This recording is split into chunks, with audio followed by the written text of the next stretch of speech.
All right, so without further ado, I'm going to kick off our virtual tour today by meeting farmer Walt Moore, who will share his background of the farm, as well as take us on a tour of the milking facility. Hey, Farmer Walt, how are you doing today? Great, thank you. How are you doing, Brittany? I am doing great. We're excited to be here.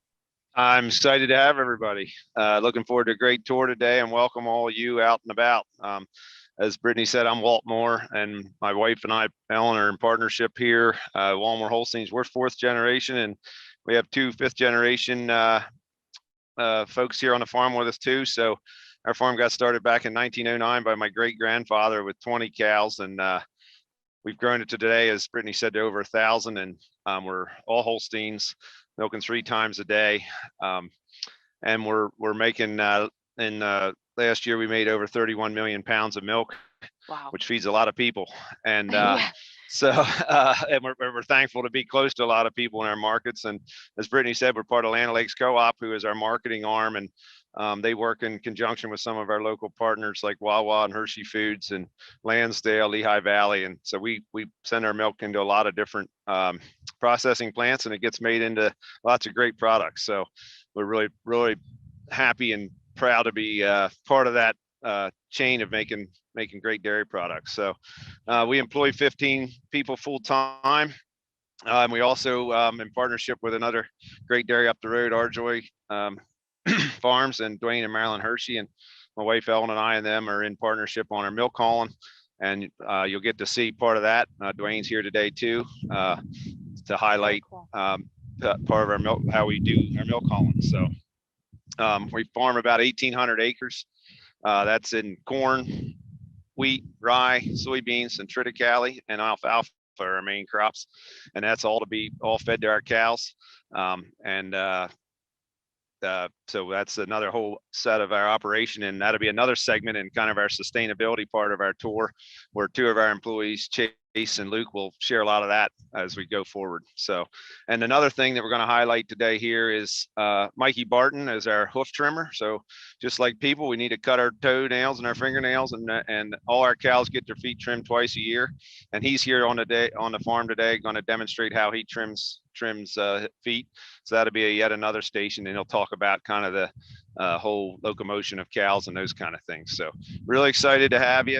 And finally, I'll dive deeper into what's going on with our cows and milking, and you're going to get to see a video of our milking up close. And then I'll go deeper into some of our dairy herd management and managing the cows and those kind of things. So looking forward to a great day. Awesome. We are so excited to get to hear all of those. And I know I'm personally excited to see the hoof trimmer. I haven't really seen it in person too much, and I'm sure those who are watching haven't seen that before too. So I'm excited for that. I'm excited for everything to come. Walt, it's been great catching up with you here. I know we'll touch base with you in a little bit, but Walt's going to go ahead and head on over to somewhere else on the farm. We are going to go ahead and get the video pulled up that Walt was talking about. We have an awesome short little video here for you that you can get to see how the milking process works at Walmoore Holsteins. So we're excited to show that to you. We have a video, so that way we didn't have to deal with any bad service while we're in the parlor. But stay tuned for that video here. We're going to go ahead and pop that up on the screen so you can watch that. And then we will join back up with Walt again to ask questions. And he's going to share a little bit more about the farm. And we'll get to see the parlor from his gallery view where we're going to be joining back up with him. So without further ado, we're going to get that video rolling for you.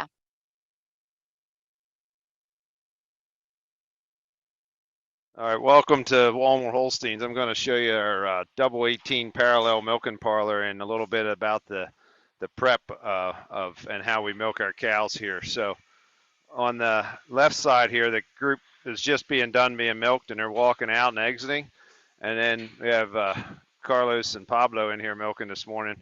And then they'll start bringing in another group of cows from the back. They'll walk in single file. You can look over here on the right, and you can see the milker machine. This cow's being milked. So this is called a milking unit or a milking claw. This is the claw part. These are called inflations. This is up on the cow's teats. Cows have 4 teats, part of her udder. And you can see the milk's kind of surging. And you may be able to hear in the background a noise. Well, that's what's going on here is we have a vacuum hose which sucks the milk out, but we also have a pulsator hose, and that's these are the air tubes which makes the pulsation work. So what happens is it simulates a calf milking, so it's squeezing in and out instead of a constant suction. This cow's almost done milking. You can see the very little flow of milk coming into the claw right now. And in a moment, the computer knows when her milk flow gets to a certain rate, it'll stop milking. When that happens, the vacuum shuts off, and a couple seconds later, this rope will pull up, and it'll take the unit off of the cow. When she's done, then we come back in with what we call a post teat dip. There, it removed the machine, and we'll post dip this cow with this dip, which is a sanitizing solution basically, and it's a protectant that we want to put on the cow's teats to help her fend off any bacteria that might get on her teat ends in the next half hour to an hour. The cow's teat will naturally close up in about 20 minutes. So this is good for about an hour. So it allows that cow to helps her fend off any bad pathogens that we don't want her to get an infection or what we call mastitis in the udder. If she gets mastitis, we're not able to sell that milk for human consumption. So Carlos is going to jump down here behind us. So guys are just cleaning off the area where the cows are being milked. So we call that a deck flush system. As you can see, it's spraying. And then they're also using the hoses to clean off too. So just getting ready for that next group to come in. So Pablo just opened the back gate up. The cows will start walking single file. Of course, they're a little tentative because there's extra people here in the parlor. They're not used to extra people. They're used to the same folks every day. So, but they'll come on up, and then they'll make a right-hand turn on this side, or 90-degree turn, so that the guys we're able to get to their udder and be able to prep their teats for milking and put the machines on. So there you go. You can see them turning, and then they'll start prepping here in a minute. So Carlos, our prep procedure here is for him to use these microfiber towel, and he wipes each teat off, dry wipes them. And there's 18 cows on the side, so he'll do the first 9, and then he'll come back here, and then he'll continue the next step of the procedure, which we'll show you here as soon as he gets to cow 9. Basically, we're trying to get any heavy dirt or debris off of the cow's teats. So the idea is to get them as clean and sanitized before we attach the machine, so that the milk is very, very clean, and that also helps the cow from getting an infection, possible mastitis infection in the future. So now he has what we call a foamer, which has a different type of teat dip on, and you can see it's blue in color. So that has a very quick it's a very quick sanitizer, and it takes about 30 seconds for it to sanitize or kill any bacteria that's on the teat end. So then he's also what we're calling stripping, as you can see, a couple squirts of milk out of each teat. What that does is tells the cow, hey, it's time for me to be milked, and it takes her about 90 seconds to be ready from when he does the stripping to say, hey, I need to let my milk down and be able to milk. So once he gets done 9 cows, he'll come back to the front here and then wipe that sanitizer teat dip off, as we call it, and then he'll start attaching the machine. That's a chlorine dioxide based teat dip. That's one of the common ones, and another common one is an iodine based. So very common kind of household items that we use, obviously formulated for this purpose, but we use them to sanitize the teats and clean everything up so that everybody's getting nice clean milk. So now he'll come back, he'll grab a new clean towel, and then he'll start wiping them off and attaching the milking unit. So he wipes them off, flips the towel, does it a second time. Then he'll push the button up there, and it's changed the cow number from 1099 to 1783 because this is a new cow. And then if you watch right down here, the milk starts to flow into the unit. So she's getting a good letdown. Immediately, she's well prepped. She says, hey, it's time to milk. Then we scan back up here, you'll see that this is starting to count up. So she's given a pound of milk so far, and she'll start 1.3 to keep it counts in 0.3 increments.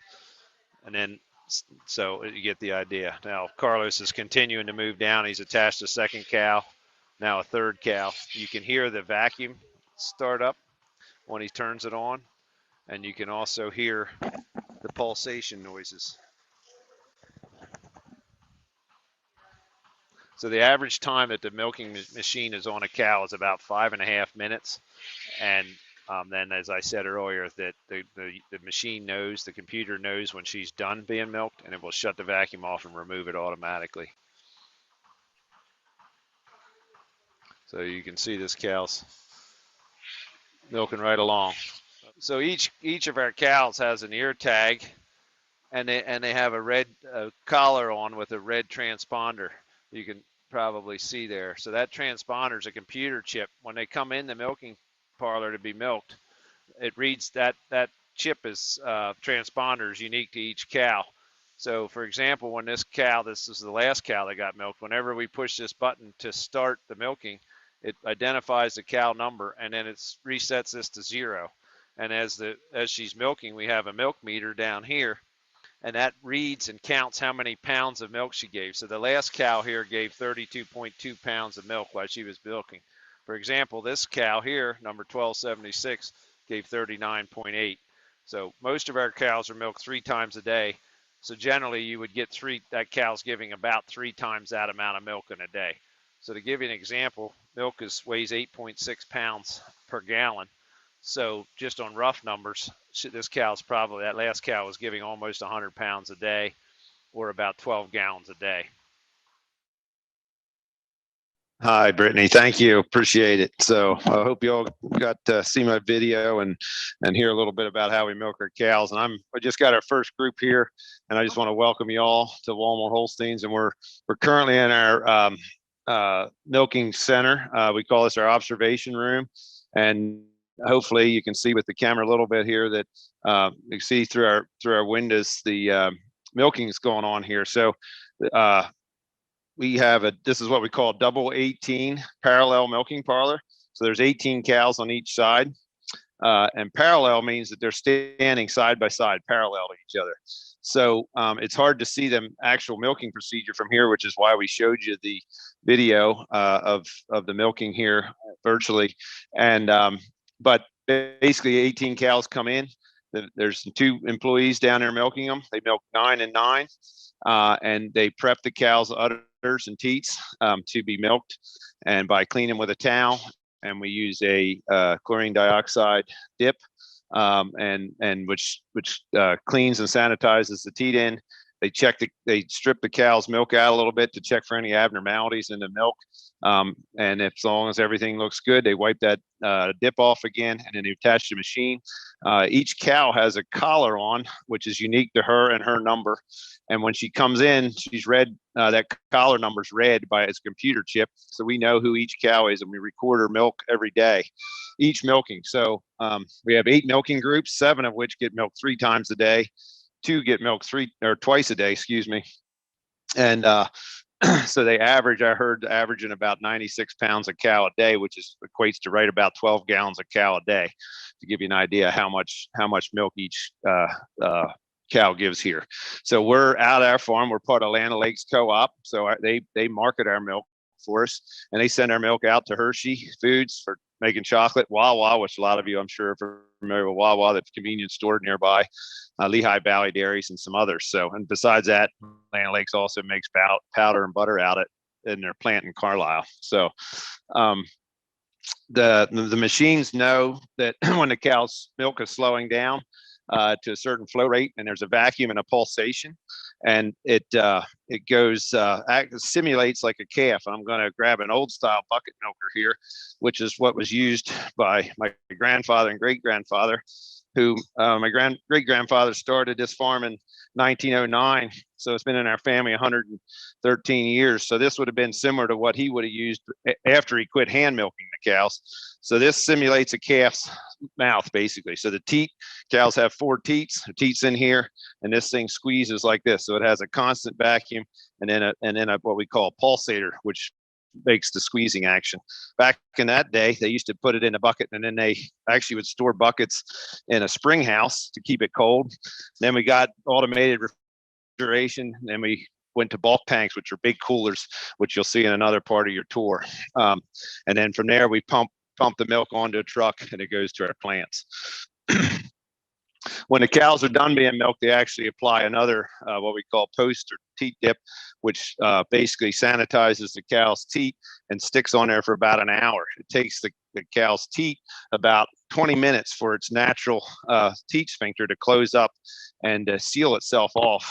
So out in the environment, there's all kinds of bacteria and things that can, are living and around that can get up in that cow's udder, and if that happens, you can sometimes get what we call mastitis, which is a infection in the udder. If that happens, we're not allowed to sell her milk, so then she goes to a special pen until she gets better. So by doing a lot of these things, we really do keep our cows clean, do these sanitizing steps, and try to keep them so we can keep selling all the really, really good milk. So our milk is it's besides the quality there, which we're talking about, somatic cell count, which is white blood count on the cows. We also they check for butter fat and protein. So of course, butter fat, we're making cream and ice cream and those kind of things out of it. The protein pretty much goes to cheeses, and then there's other products like sour cream, cottage cheese, those kind of things. So lots of places that different things that milk can be made into. So each load of our milk is sampled for those components, and then that's how we're paid for our milk. So any questions at this point? So we're milking about 1,050 cows. I mentioned 3 times a day. We also have 880 young stock, which are from 2 years of age and younger. So heifer calf, a Holstein. These are all Holsteins. You may see a red or white one. It's a recessive gene. There's about 40 of them in a herd, and they're the same as the black and whites, other than their hair coat's red and white. So we also have about 880 young stock. So they're from 2 years and younger. At about 13 months of age, they get bred artificially. And we have several of our staff members are trained on artificial insemination. So we buy in bull genetics from around the world and made them with our cattle. On top of that, we have about 75, we call them dairy on beef Wagyu Holstein crosses. So there's a Wagyu, which is a beef breed from Japan. So we buy that semen in, and we artificially breed that to our cows, and we keep those cross calves, and we actually raise them and sell them, direct market them to consumers in the area. And finally, we also crossbreed to some Angus as well. And those calves are sold to another raiser down the road that just specifically raises the beef on dairy crosses. Besides that, we farm about 1,800 acres, and that's all to feed these cows. So corn, alfalfa, wheat, soybeans, rye, and triticale. And so we start harvesting as early May, triticale, which we double crop with corn. So as soon as it's cut off, we're planting corn.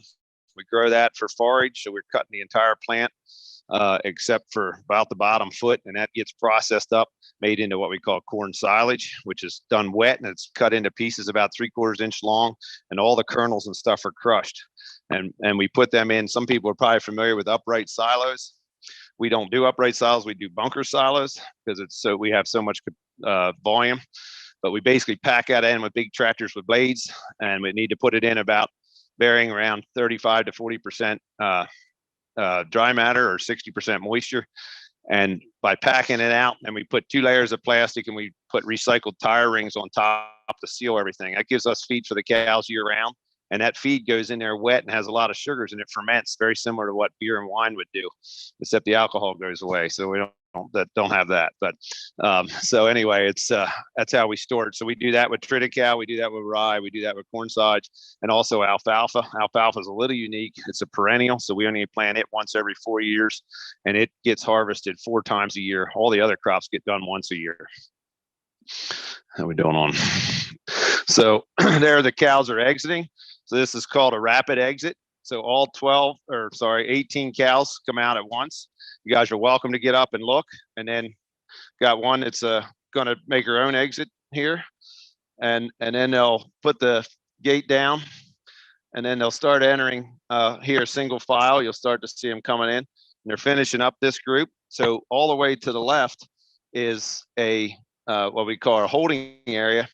And so we bring in, I mentioned 8 milking groups. So the whole group's brought in, and then there's a gate. You might be able to hear a little faint beeping sound. And Pablo down there, he's helping encourage them to come in. They'll come in and turn and get lined up to milk. So then they'll start prepping them so to get ready to be milked. There's a group on the other side, so they're still being milked. And when they're done being milked, they'll get post-dipped and they'll get released like this group. If you notice, that 4th cow in line is one of the red and whites. You can see her colors are a little different. These animals here, we also group them by lactation number. So all the cows you're seeing here have only had 1 calf, or they're called first lactation. A lot of our cows go on to be 2nd, 3rd, 4th lactation animals. So their lactation is about 305 days or 10 months. During that time, they get bred again and are pregnant, and then they're what we call dry for roughly 2 months. And then after they're dry, that's the last 2 months of their gestation, and they have another calf. And once they have a calf, then they start milking again. So at any one time, we have 10 to 12% of the herd is quote unquote dry, not milking, and then the rest of them are milking. So also with the collars I was mentioning, the computer chips, so we need to handle these cows. It's a lot of cows to handle. So when they exit here, where they exited right underneath you, we have what we call a sort gate. So when the cows come through that, if we wanted, for example, 1791 down there, we can punch her in the computer, or they can punch her on one of those keypads. And when she leaves the parlor, she'll get sorted out into another rail. So if we need her to be checked by the vet, or we need to give her a vaccine, or we need to breed her or anything like that, that all can happen very easily. We do that and then try and put them right back in the pen with their buddies, so that they're not out of there very long. As far as feeding, we feed, every group gets fed once a day. 5 of the highest milking groups get fed twice a day. They all have, by their group, they have unique diets. We call it a total mixed ration, or TMR. So we have a person that just full-time does that, and he mixes up all the feeds that we raise. Plus, we buy in several tractor-trailer loads a week of other grains from as far away as Canada. Canola oil, or canola meal, excuse me, is a byproduct of the canola oil market. We feed molasses, which is a byproduct of the sugar market. So all those are basically they're byproducts of human foods. Wheat midds, which is the shell of a wheat berry, and the inside part, the germ, is ground up for flour for us. The outside part is a very good fiber source that we feed to cows. So all that stuff gets mixed. We have a nutritionist that knows, okay, this cow's this old, this is the production level we're looking for, these are the fat and protein levels we're looking for. And there's a computer program that analyzes all those things, puts it all into a database, comes out with a program. So then each group gets fed that diet each day. You think about a total mixed ration, it's kind of like a tossed salad. Everything's in together and you toss it all together. So the idea is every bite's pretty much the same. So, yep. So, okay. Any questions here? Throwing a lot at you. Nope. Everybody's quiet, shy. Okay. So, any virtual questions, Brittany? We did have one virtual question, and it's just from something that you had talked about earlier. You said you had 15 employees, and we had someone who was just wondering that, do they live on the farm with you, or are they all family, or how does that work with the employees? Okay, the question is, we have 15 employees? Do they live all with me? No, they don't live all with me. But no, they live on the farm? Just joking. We do have, let's see, 6, 7, 8. I think there's 9 or 10 that live in our farm housing, and that we provide, and then the rest of them own their own homes and live off site or rent an apartment or whatever. So, good question. That's cool. Very cool. We're transitioning groups, so whatever want to keep going? Yeah, absolutely. We did have another question. Somebody was wondering, whatever inspired you to be a dairy farmer to begin with? Because it sounds like a lot of work. We've been talking about a lot of stuff. So, whatever inspired you to want to be a dairy farmer? What inspired me to be a dairy farmer? It's funny. I tell the story. I really don't know. I think it's just in my blood. I'm fourth generation. Grew up on it. Loved it. I actually told my parents when I was 6 years old that I was going to go off to Penn State, take dairy science, come back and take over the farm, and that's pretty much what I did. So, unusual for a 6-year-old, but so that's what I did, and I still love it, and I'm passionate about it. So, but it's a great. Yes, it is hard work, but it's more of a lifestyle. We have a fabulous crew of employees that just are a really great team, and that makes it fun. And we're in an awesome place to dairy farm here in the Northeast. It's great climate. I love cows. I love crops. I love it all, and that makes it fun when you're able to go out and do what you love every day. So it really doesn't feel like work. So yeah, no, absolutely. We have a couple other questions coming in, which is exciting. If we have a minute or two yet, someone was wondering, how many years can you milk a cow for? So I guess what's the average lifespan? I guess is the question we're looking for. Sure. I mentioned that the first cow on our farm, they have their first calf at about 23 months, or just shy of 2 years old, and typically they'll get into their third or fourth lactation here. So if you add a year on average per lactation, so they're up around 6 years old when they're most of them get unproductive at that point. Now we do have cows that get older than that, but that would be the kind of the average age. Sure. Yeah, absolutely.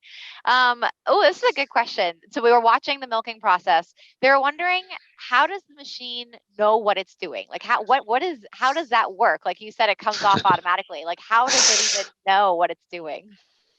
So I think I showed in the video, there's a meter down at the bottom. It's a flow meter that's recording how much milk is coming in and out, or from the cow. So there are sensors in there, and we program the computer, and it's the same across all the 36 machines, that when the flow rate gets to a certain level, let's say 2 pounds a minute of milk flow, it says, okay, we've gotten below 2 pounds a minute. It's time to stop milking that cow. So then it shuts the vacuum off, and then a few seconds later, there's a rope that actually takes the machine off. But we don't want to just rip it off. We want to let that vacuum dissipate, so it comes off gently. Right. Good questions. It's incredible. Yeah. Lots of technology on the farm, and I know you talked about the ear tags and everything too, which is really cool. One other thing that they noticed while you were showing us the parlor, they noticed the cows just did their thing. They walked in, they stood there, they just did it like they've been doing it for years. How do you train a cow to do that and like to get them in and come out so easily and calmly? Yeah, great question. You know what? Partly they help train each other. That's a great question. When we first moved to this milking parlor, they came from a different style, and they did not know the routine, and it was a challenge for a few days to get them to learn it. Before they are actually milked initially, there's a group of cows before they're having their calf. We walk them through here twice a week just to acclimate them to the environment.